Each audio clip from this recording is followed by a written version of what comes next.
I'm Jeff Schwartz at Schwartz Performance. We're here for our monthly update. It's early January, so I guess this will be the February update. We've got the 82 S10 here. We were mini tubbing it. We've completed the mini tubs, and we've refabricated the rear floor pan section of the bed, matching the factory ribs. The rear end articulation, we need to have clearance for it. This truck's going to be really low, and we got to have room for the Ford 9-inch to go up and down when you hit bumps. So we had to move that floor pan up. We've duplicated the factory rib pattern, and it's going to be a great riding truck despite being very low.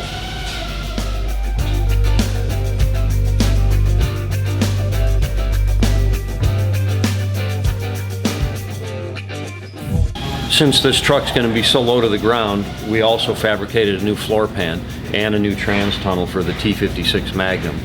These trucks didn't have a transmission nearly the size as the T56 Magnum.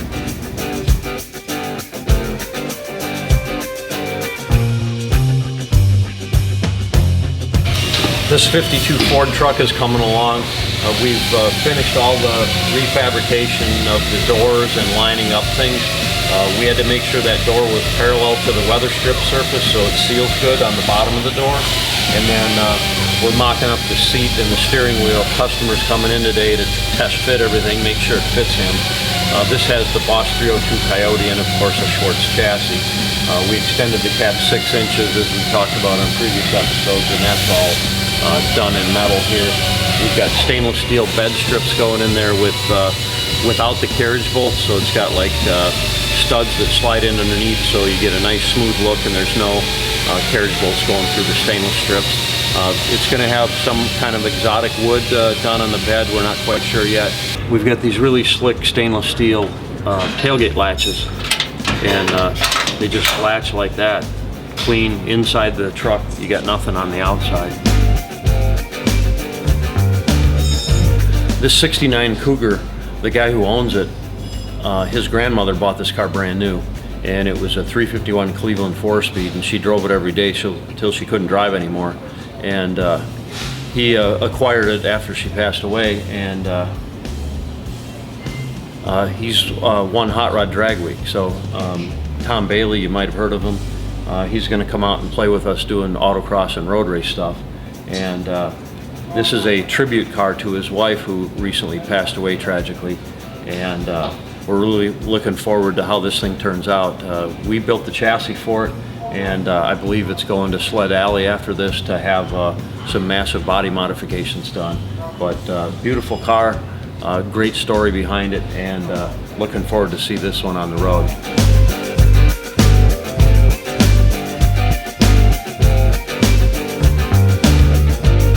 For this application, we built a custom chassis, and it's a full perimeter chassis, so it goes all the way out to the rocker here, and then this will all get tied into a full cage and tin work that you normally see on a race car. It'll also be powered by a twin turbo modular motor of some combination.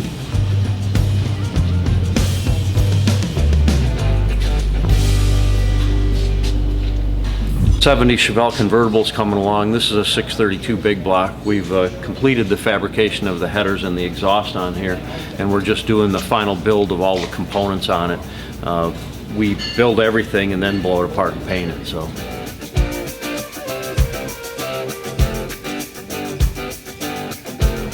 We tubbed this 70 Chevelle, and we're mounting things in the trunk right now. We've got to mount the convertible top motor, and we've mounted the remote reservoirs for the Ride Tech triple adjustable coilovers up here.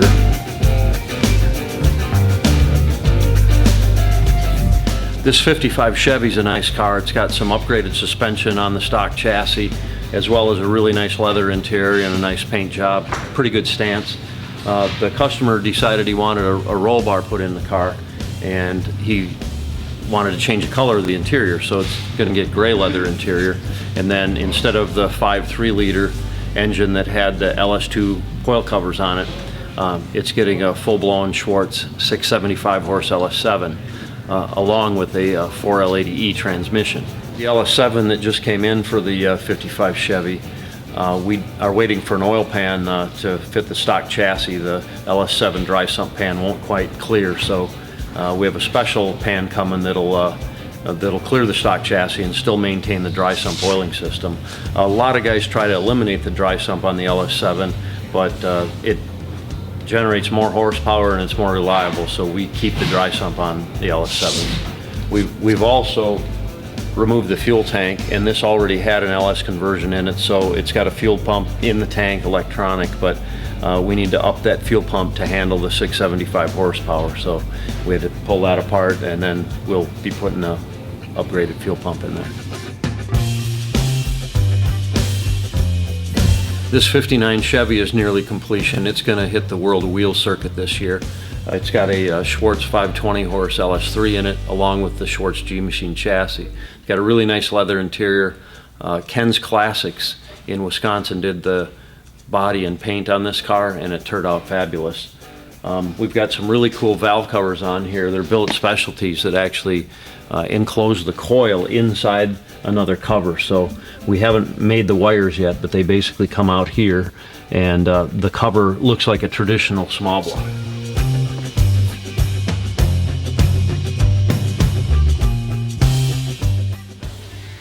This has a J&L audio system, and it's mounted back behind these panels here.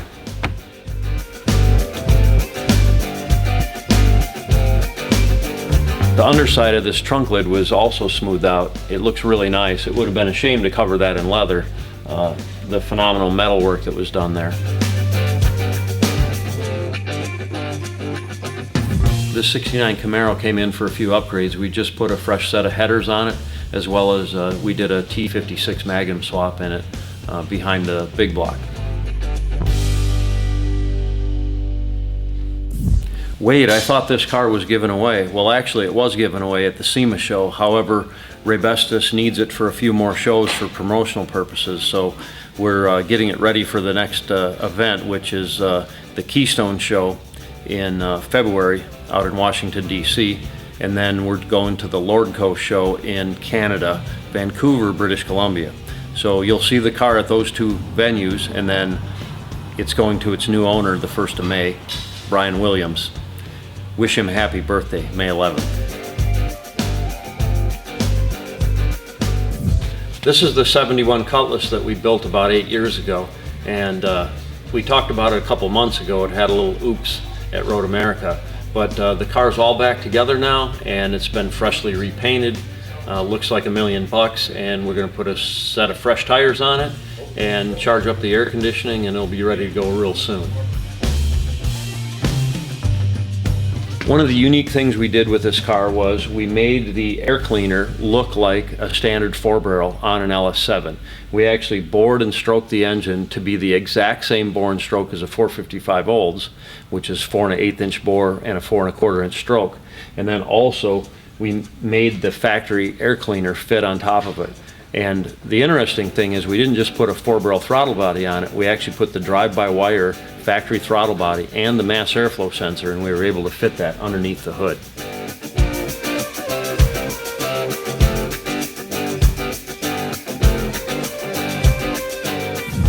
We're working on the 70 Cuda still, and right now we're focusing on the interior pieces.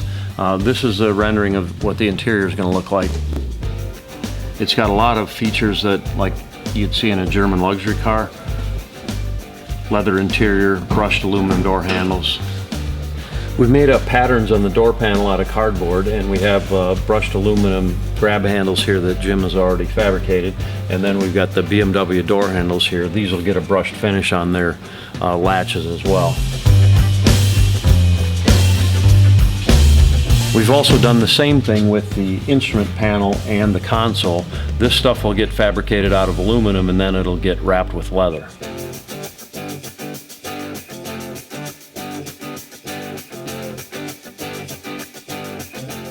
We finished the inner aprons here, and we had a little bit of space constraint issues with mounting all the overflow tanks and things like that, so we've actually hidden them behind the inner aprons on the other side. This front area is pretty much open space, and we were able to utilize some of that real estate to hide the components. And then also we've got some Ring Brothers billet hinges here. This is a new product for the Cudas and E-bodies, Challengers and Cudas. We've also fabricated block-off panels to get all the airflow going through the radiator, and we've mounted AC components. This is the 675 horse LS7 that's going in the S10 truck. It's also getting 150 shot of nitrous on it, so it'll be 825 horsepower. That should be plenty to move that S10 around. This one has our billet serpentine drive on it. It's black anodized, but then the edges have been machined off, so it gives it a little more elegant look than just normal black anodized that's kind of popular these days.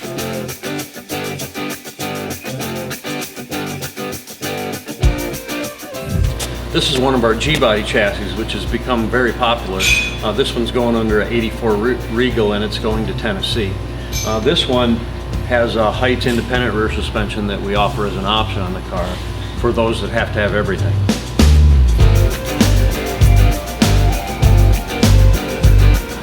It has our really trick optional mag style wood shipping wheel on it. Look at that.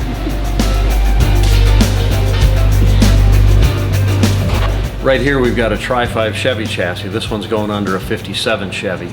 It's got gloss black powder coating, the full floater 9-inch with the aluminum Moser third member, and it's going to be a really sweet car. We're not quite done assembling this Tri-5 chassis. However, the brake lines will be going on. We'll be bending those up, and then, as with all of our chassis, this Tri-5 uses a 16.5-inch length shock with 5.2 inches of shock travel, way more than anything on the market. So what that gives you is a much smoother ride than any product on the market.